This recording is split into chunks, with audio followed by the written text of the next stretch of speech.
Hi Romeo squad, நான் தான் உங்கள் ரோமியோ. கைஸ், இந்த வீடியோ என்ன பார்த்தீங்கன்னா ஒரு நியூ சேலஞ்ச் தான் உங்களுக்கு கொண்டு வந்திருக்கு. இன்ட்ரெஸ்டிங்காக ஃபன்னாக எல்லாமே இருக்க போது. என்னன்னு கேட்டிங்கன்னா, நம்ம ஒரு சேலஞ்ச் பண்ண போகிறோம். Challenge name target police. அதான் நம்ம பண்ண போகிறோம். என்ன கேட்டிங்கன்னா, நம்ம ஸ்விக்கி இப்போ ஓட்டிகிட்டு இருக்கோம் சென்னையில். ஸ்விக்கி ஓட்டி நம்ம அதில் வரப்போகிற கொஞ்சம் கொஞ்சமாக மணி சேர்த்து வச்சு நம்ம இன்ஸ்டியூட்டு டெஸ்ட் பேட்ச் எல்லாத்தையும் போட்டு நம்ம ஒரு பக்காவாக எல்லாமே நம்ம ரெடி பண்ணணும். அதுக்கு நமக்கு அமௌண்ட் தேவை. அந்த அமௌண்ட்டை தான் நம்ம ஸ்விக்கியில் ஓட்டி எடுக்க போகிறோம். ஈஸியாக எடுத்துடலாமே ப்ரோ அப்படின்னு நீங்கள் கண்டிப்பாக கேட்கலாம். நிறைய பேர் ஸ்விக்கி ஓட்டி இது பண்ணிகிட்டு இருக்காங்க. அப்படிலாம் கிடையாது. நம்ம வீட்டுக்கும் மணி அனுப்பணும். அப்புறம் நம்ம ரூம் ரெண்ட்டு, பெட்ரோலு, சாப்பாடு, நிறைய செலவு இருக்குது. அதெல்லாம் போக மிச்சம் ஒரு 500 ஒரு 200 300 அதை வச்சு தான் நம்ம கொஞ்சம் கொஞ்சமாக சேர்த்து 30K நம்ம ரெடி பண்ணோம். இப்போ தெரியும் அது எவ்வளோ ஒரு கஷ்டமான விஷயம்னு. பார்த்துக்கலாம், எல்லாமே இருக்கணும். இதுக்கப்புறம் வரப்போ வீடியோலாம் வேறு லெவல் ஃபன்னாகவும் நல்ல என்டர்டெயின்மெண்ட்டாகவும் ஒரு ஜாலியாகவும் இருக்க போது. மறக்காமல் நம்ம சேனலில் ரோமியோ அட்ரஸ் சீரியை சப்ஸ்கிரைப் பண்ணி ஓகேவா. சின்ன போவோம் மோட்டோ வழக்கில் எல்லாத்தையும் கண்டினியூ பண்ணுறேன். நண்பர்களே, ஃபஸ்ட் ஆர்டர் பிக் பண்ணிட்டோம். நம்ம எங்கே பிக் பண்ணால் நம்ம சத்யபாமா காலேஜ் ஃபேமஸ் எல்லாருக்குமே தெரியும். அந்த இடத்த தாண்டா நம்ம சென்னை அன்னப்பூர்ணாவில் பிக் பண்ணிட்டு அப்படியே கிளம்பிட்டோம். இன்ட்ரோ பார்த்துருப்பீங்க எல்லாருக்குமே. நம்ம இதுக்கப்புறம் என்ன பண்ண போகிறோன்னு உங்களுக்கு எல்லாருக்குமே இப்போ தெரிஞ்சிருக்கும். உண்மையுமே இதுக்காக தாங்க இப்போ நம்ம போராடிட்டு இருக்கோம். போராடையும் போகிறோம். பார்த்துக்கலாம், எதாக இருந்தாலும் ஜாலியாக ஃபன் பண்ணிகிட்டே நம்ம பண்ணணும். அதான் நம்ம இந்தமாரி இறங்கிவிட்டோம். ஓகேவா. வேறு ஏதாவது உங்களுக்கு ஸ்விக்கியில் ஏதாவது கண்டிப்பாக நிறைய பேர் என்கிட்ட கேட்டிருக்கீங்க. டவுட் இருந்தால் கண்டிப்பாக கேளுங்க. நான் முடிஞ்ச அளவுக்கு எனக்கு தெரிஞ்சதை சொல்கிறேன். நானும் அவ்வளோவா ஸ்விக்கியில் எனக்கு பழைய இப்போ ஒரு 4 மந்த் ஒரு 3 மந்த் தான். பார்த்துக்கலாம் போக எல்லாமே. இந்த ஆர்டர் பார்த்தீங்கன்னா 2.7 கிலோமீட்ரு. எவ்வளோ போட்டிருக்காங்கன்னா 39 ருபீஸ் போட்டிருக்காங்க. சில ஆர்டருக்கு அதிகமாக வருதுங்க, சில ஆர்டருக்கு கம்மியாக வருது. இது எப்படின்னே கால்குலேட் பண்ண முடியல. ஆனால் எப்படியோ ஓரளவுக்கு ஈக்குவல் பண்ணி டேலி பண்ணிடுறானுங்க. ஏன்னா நம்ம ஒரு ஆர்டருக்கு என்னடா இது இவ்வளோ தூரம் இருக்குது கம்மியாக போடுறாங்க பார்க்குறோம். இது என்னடா இவ்வளோ கம்மியாக தூரம் இருக்குது இவ்வளோ அதிகமாக அமௌண்ட் போடுறாங்கன்னு பார்க்குறதா இருக்குது. என்ன தான் பண்ணுறானுன்னே தெரியல. பார்த்து நண்பர்களே, நமக்கு 2வது ஆர்டர் போட்டாங்க. இன்ஸ்டாமார்ட்டில் போட்டிருக்கானுங்க. எத்தனை வாட்டி தான் இங்க படுத்துற நிமிஷம்னால தாங்க முடியலையே, தலை வலிக்குதுடா. பாவடிக்கிறானுங்க. மேல போவார்த்தல கீழே வர சொல்லிட்டு போட்டலாமா? இது தனியாக எக்குதான் லூஸா வச்சுக்கிறானுங்க.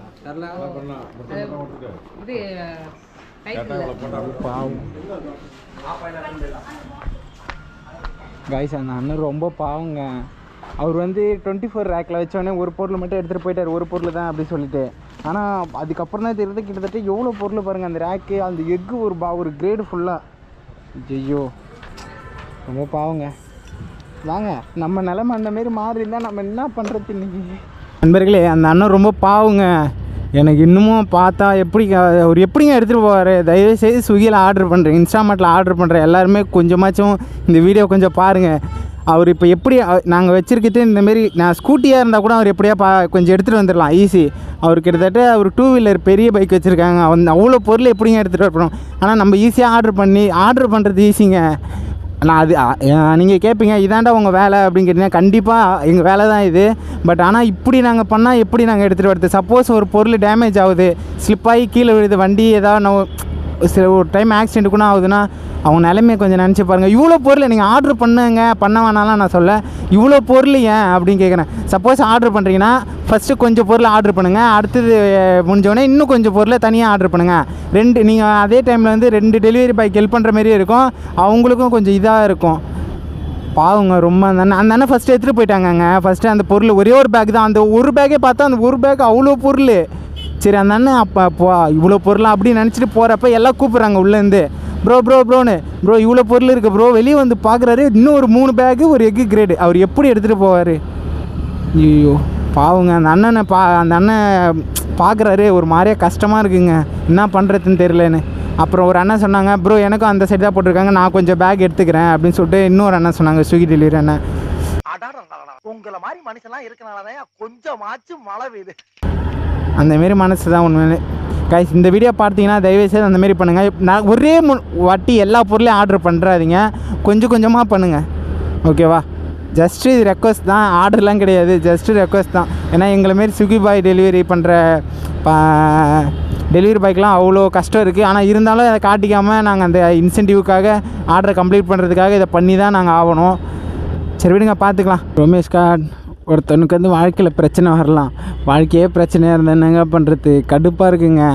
கைஸ் நம்ம வந்து ஒரு ஆர்டர் நமக்கு போட்டிருந்தாங்க. அந்த ஆர்டர் வந்து நான் சைடில் ஷோ பண்ணுற மாதிரிங்க ஆர்டர் போட்டிருந்தாங்க. நான் அங்கே போய் கேட்டதுக்கு வெயிட் பண்ணுங்கள் எடுத்துகிட்டு வரோம் அப்படின்னாங்க. ஃபுட் ரெடி பண்ணி வந்தது. சரி நானும் வெயிட் பண்ணேன், ஒரு 20 மினிட்ஸ் வெயிட் பண்ணேன். அதுக்கப்புறம் திரும்ப போய் கேட்டால் இந்த ஆர்டர் வந்து 3 மணிக்கே பிக் பண்ணிட்டு போயிட்டாங்க, ஆல்ரெடி இந்த ஆர்டர் வாங்கிட்டாங்க அப்படின்னு சொல்கிறாங்க. நம்ம என்ன சொல்கிறதுனே சத்தியமாக தெரியலைங்க. அந்த இடத்துல வந்து அவங்க அப்பயே சொல்லியிருந்தாங்கன்னா நம்ம 20 மினிட்ஸ் அங்கே வெயிட் பண்ண தேவையில்ல. நம்ம வந்து அந்த ஆர்டர் வந்து கஸ்டமர் கேரை கால் பண்ணி நம்ம சொல்லி கேன்சல் பண்ணியிருக்கலாம். சரி அதுக்கப்புறம் கஸ்டமர் கால் பண்ணி ஃபோன் பண்ணி சொன்னால் இது வந்து எனக்கு இது பண்ணி கொடுங்கண்ணா அப்படின்னு சொல்லி நம்ம சொல்லியிருந்தோம். அவங்க என்ன பண்ணாங்க, ரிஜெக்ட் பண்ணி கொடுத்துறாங்கங்க. ஏன்னா வந்து ஸ்விக்கியில் ஓட்டுறவங்க எல்லாருக்குமே தெரியும், ஒரு நாளைக்கு ஒரு ஆர்டர் தான் கேன்சல் பண்ணலாம். சப்போஸ் இன்னொரு ஆர்டர் நமக்கு வந்து ரிஜெக்ட் ஆயிடுச்சுன்னா நம்ம இன்றைக்கி ஃபுல்லாக ஓட்டினதெல்லாம் வேஸ்ட்டுங்க. ரொம்ப கடுப்பாக இருக்குங்க. ஏற்கனவே ஒரு பிரச்சனையில் இருந்தால் திரும்ப ஒரு பிரச்சனை, இந்தமாரி ஒரு ரொம்ப கஷ்டமாக இருக்குங்க. இப்போ இந்த ரிஜெக்ட் ஆனதுனால இப்போ எனக்கு சப்போஸ் எனக்கு என்னையே அறியாமல் ஃபோனில் ஆட்டோமேட்டிக்காக ஆர்டர் வந்து நான் அட்டன் பண்ணாமல் ரிஜெக்ட் ஆகினா கூட இன்றைக்கி ஃபுல்லாக நான் ஓட்டினது வேஸ்ட்டு. என்னோடய இன்சென்டிவ் எதுவுமே வராது, நான் ஓட்டின காசை மட்டும்தான் எனக்கு வரும். காய்ஸ் கிட்டத்தட்ட பார்த்தீங்கன்னா உங்களுக்கே தெரியும், 2 சைடு ஷோ பண்ணுறேன் பாருங்கள்.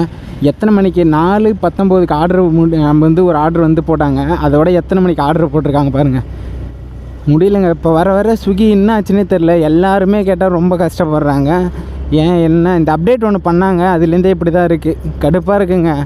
கிட்டத்தட்ட இவ்வளோ நேரம் சும்மா உக்காந்துருந்தேன். ஆனால் நம்ம சும்மா உட்காரல, சேனலுக்கு தேவையான ஷார்ட்ஸு கொஞ்சம் ரெடி பண்ணிகிட்டு இருந்தேன். தனியாக போயிட்டு ஒரு ஆள் இல்லாத நடமாட்ட இடத்துல போயிட்டு, ஏன்னா ஆள் இருக்கிறத பார்த்தா இந்த இப்போ கேமரா வச்சுருக்கிறத பார்க்கறதுக்கே எல்லாம் வந்து ஒருத்தவங்களில் எல்லாருமே ஒரு மாதிரியாக பார்க்குறாங்க. யார் என்ன பண்ணாலும் நான் இந்த சேனல் ஆரம்பிக்கிறதுக்கு இந்த விளாக் பண்ண ஆரம்பிக்கிறதுக்கு முக்கியமாக ஒன்று மட்டும் கற்றுக்கினேன். என்னென்னு கேட்டிங்கன்னா, அசிங்கப்படக்கூடாது அப்படின்றது தான் கற்றுக்கினேன். நம்ம இப்போ அசிங்கப்பட்டு இது பண்ணி ஒரு ஷை பண்ணோன்னா நம்மளால் எதுவுமே பண்ண முடியாதுன்னு கற்றுக்கினேன். அதுவும் இல்லாமல் நான் யூடியூப்லேயே நிறைய பேர் பார்த்துருக்கேன். நான் ஃபஸ்ட்டு சில பேர் எப்படின்னா கொஞ்சம் கிரிஞ்சாக பண்ணுவாங்க. ஆனால் கிரிஞ்சாக அப்போ தெரியல, அது கிரிஞ்சு அப்போ வந்து நமக்கு அது கிரிஞ்சாக பட்டது. இப்போ அவங்க சூப்பராக பண்ணுறாங்க அப்படின்னு தோணுது. அதான் விஷயமே. எப்பயுமே எதுக்குமே வந்து அசிங்கப்படாதீங்க. நல்லது உங்களுக்கு பிடிச்சதை செய்கிறீங்கன்னா மற்றவங்க என்ன நினைப்பாங்கன்னு சொல்லிட்டு தயவுசெய்து அதை மட்டும் நினச்சே பார்க்காதீங்க. உங்களுக்கு பிடிச்சிருக்கா, தப்போ ரைட்டோ ஜாலியாக பண்ணுங்கள். சாரி, தப்பெல்லாம் பண்ணாதீங்க. ரைட்டாக இருக்கிறத மட்டும் உங்களுக்கு பிடிச்சதை நல்லதை மட்டும் தைரியமாக பண்ணுங்கள், ஓகேவா? இன்னொரு விஷயம் அதுமாரி தான், நம்ம வந்து ஒரு ஆர்டரு 8th ஆர்டரா 9th ஆர்டரான்னு தெரியல எனக்கு. அந்த ஆர்டர் கொடுக்க போகிறப்ப ஒரு அண்ணன் தான், பேச்சுலர் தான், நம்மளே மாரி கொடுக்க போகிறப்ப அந்த அண்ணன் வந்து டீ சாப்பிட்டுருந்தாங்க. நான் அப்போ தான் ஆர்டர் எடுத்துகிட்டு போய் கொடுத்தேன். ஆர்டர் கொடுக்குறப்ப ப்ரோ டீ சாப்பிடுங்க ப்ரோ அப்படின்னா, ப்ரோ இல்லை ப்ரோ வேணாம் ப்ரோ, எனக்கு அடுத்த ஆர்டருக்கு போகணும் ப்ரோ அப்படின்னா, இல்லை ப்ரோ ஒரு 2 மினிட்ஸ் ப்ரோ டீ குடிச்சிட்டு போங்க ப்ரோ அப்படின்னாங்க. இல்லை நான் எவ்வளோ சொன்னேன் வேணாம் ப்ரோ அப்படிலாம் சொல்லிட்டு தான் இருந்தேன். பட் ஆனால் அந்த அண்ணன் உண்மையுமே விடலை. வேறு லெவலுங்க. நான் அதுக்கப்புறம் வந்து அந்த அண்ணனே கொடுத்து அதுக்கப்புறம் குடிச்சிட்டு உண்மையுமே வேறு லெவல். அந்த அண்ணன் டீ சரியாக போட்டார், வேறு லெவல் இருந்துச்சு. நல்லா அப்படியே சாப்பிட்டு வந்தோம். இந்தமாரிலாம் இருக்கிறவங்களாம் ரொம்ப ரேர் தான் எனக்கு தெரிஞ்சு. ஏன்னு கேட்டிங்கன்னா, இந்தமாரி அக்கறையாக ஒரு டெலிவரி பாய்க்கு வந்து அவங்க வந்து இந்தமாரி ஒரு ரெஸ்பெக்ட் கொடுக்குறாங்கன்னா ஒன்று வேறு லெவல் விஷயம் தான். இன்னொரு இடத்துல வந்து ஜூஸ் கொடுத்துருக்காங்க, இன்னொரு இடத்துல வந்து வாட்டர் பாட்டில் பிஸ்கெட் கொடுத்துருக்காங்க. அந்தமாரி உள்ளங்கள்லாம் வேறு லெவலுங்க. அவங்களுக்கெல்லாம் வந்து எத்தனை வாட்டி தேங்க்ஸ் சொன்னாலும் பத்தாது. அதுக்கு ஆப்போசிட்லேயும் இருக்காங்கங்க. நம்ம வந்து நமக்கு வந்து ஃபுட்டு வந்து லேட்டாக அசைன் ஆகிருக்கும். ஆனால் அவங்களுக்கு வந்து எப்படி காமினா ஃபுட்டு ஆர்டர் பண்ணி ரொம்ப நேரம் காமிக்கும். நமக்கு அசைன் பண்ணக்கப்புறம் தான் நம்ம போய் வாங்கிட்டு டக்குன்னு கொடுக்குறோம். ஒரு வாட்டி அதேமாதிரி தான் எனக்கு அசைன் பண்ணோடனே பக்கத்தில் தான் ஒரு 1.5 கிலோமீட்டர் இருக்கும். டக்குன்னு எடுத்துன்னு போய் கொடுத்துட்டேங்க.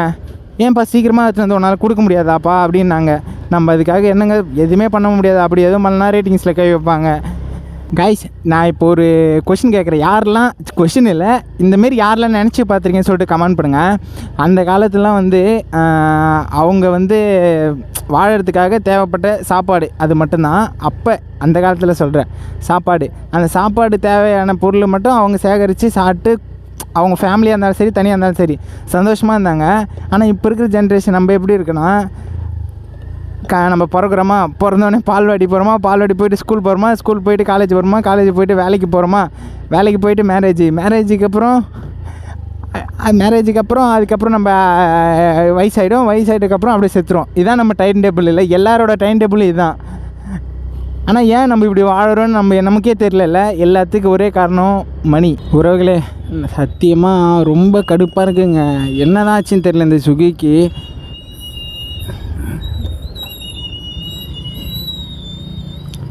யார் காரை குறுக்கில் விட்டு முறைக்கிறாங்க ஆள்.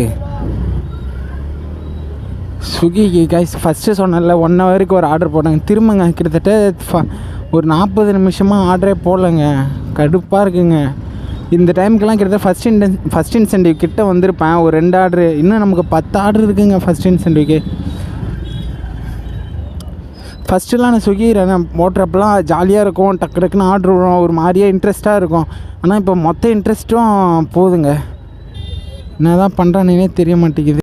ஸ்குவாட் கைஸ், நம்ம இன்னும் கிட்டத்தட்ட பாருங்கள் மணி 10 ஆயிடுச்சு. இன்னும் நமக்கு 4 ஆர்டர் இருக்குது. ஆனால் நம்மளுக்கு 11 மணியோட ஷிஃப்ட்டு முடியுது.